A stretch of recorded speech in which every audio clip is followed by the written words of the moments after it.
Thank you so very much for joining me today in the guest chamber. This is God's boy, Emmanuel, your host.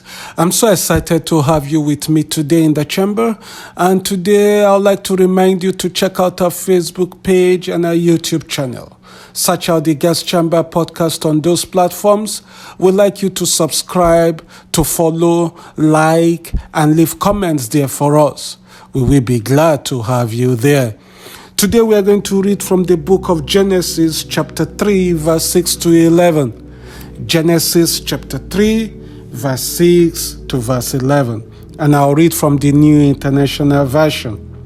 It says, "When the woman saw that the fruit of the tree was good for food and pleasing to the eye, and also desirable for gaining wisdom, she took some and ate it.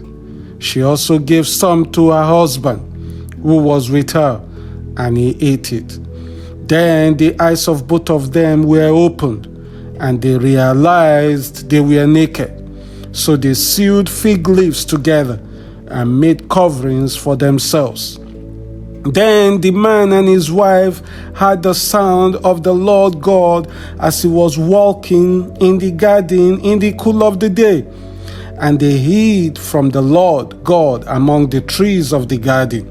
But the Lord God called to the man, 'Where are you?' He answered, 'I heard you in the garden, and I was afraid because I was naked, so I hid.' And he said, 'Who told you that you were naked? Have you eaten from the tree that I commanded you not to eat from?'" What an amazing story we see here in the book of Genesis chapter 3. And I know for sure that you are familiar with this story. It is commonly tied to the fall of man. But today in the chamber, we will briefly discuss the topic, where are you? Where are you? Now, we see that normally God comes in the cool of the evening to take a walk and stroll in the garden with Adam and Eve. But today there was something different. God comes along and Adam and Eve are nowhere to be found. They skipped class. They became truants. All of a sudden, they are not where they are supposed to be. And God has to ask, where are you? My question to you folk is this: where are you? Why all of a sudden God is looking for you? Why are you skipping spiritual classes? Why will God come to the church on Sunday, on Bible study day, on prayer meeting day, on evangelism day, and you are not there? Where are you?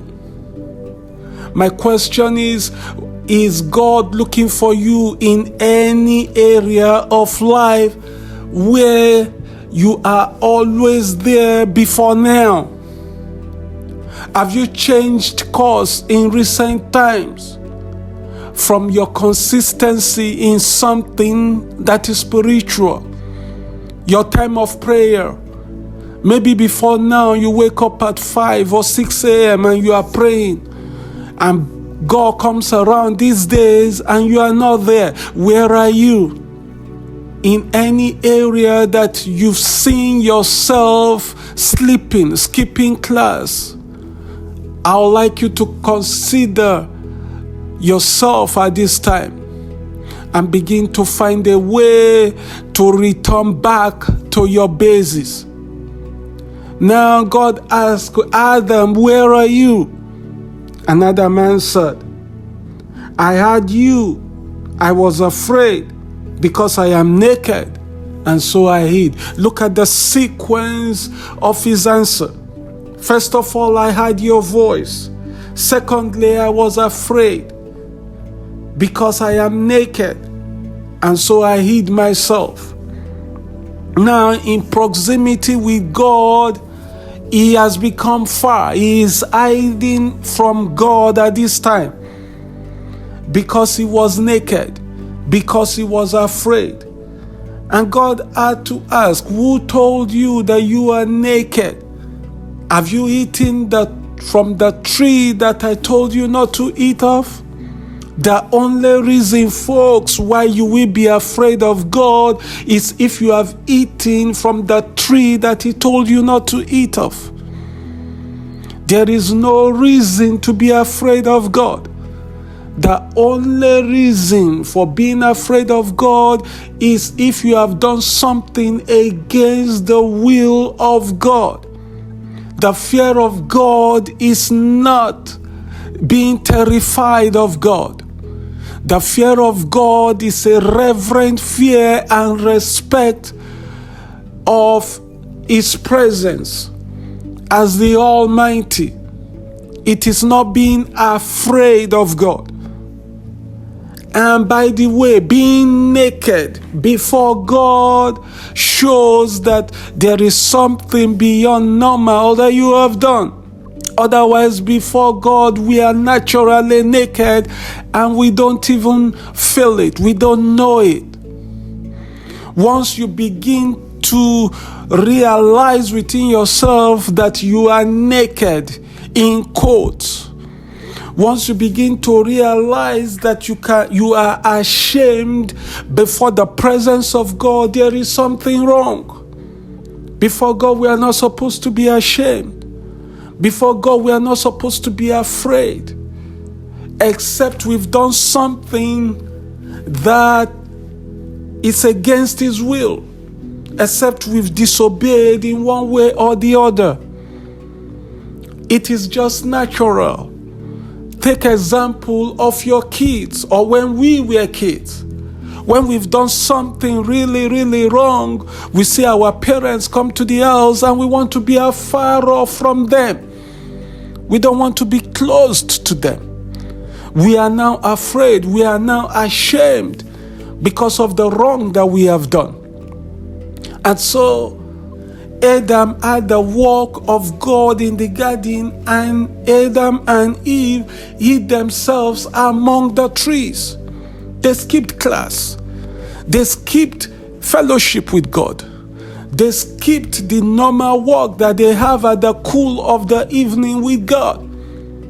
Folks, if you have stopped enjoying the fellowship of the cool of the evening in your life, there must be something that you have done that is wrong. It's probably because you have eaten from the tree that God has told you not to eat of. And subsequently, if you read further, you find out that hiding from the presence of God is not the answer.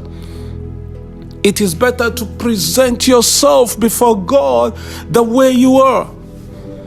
There is nothing wrong in saying, God, I did it. Have mercy on me. This is why David became a man after God's heart. Lord, I've sinned against you. Wash me thoroughly with hyssop. Create in me a clean heart. And God says, this is a man after my heart. Don't be like Adam. Don't be hiding from the presence of God. In fact, God knows all things, and you can really not hide from His presence. To you, you may feel like you are dodging Him. You may feel like you are covered from Him. But He knows all things. Present yourself unto God. Don't truncate that fellowship with Him in the cool of the evening. That fellowship that we have with God can be likened to the cool of the evening. It does not mean the time of the day. The cool of the evening can be 5 a.m. in your life. It can be 12 noon in your life. It can be 9 a.m. It can be 10 p.m. It can be any time. Keep yourself walking with God in the cool of the evening in your garden, in your spiritual garden.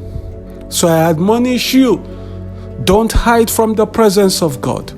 Don't eat from the tree that He told you not to eat of.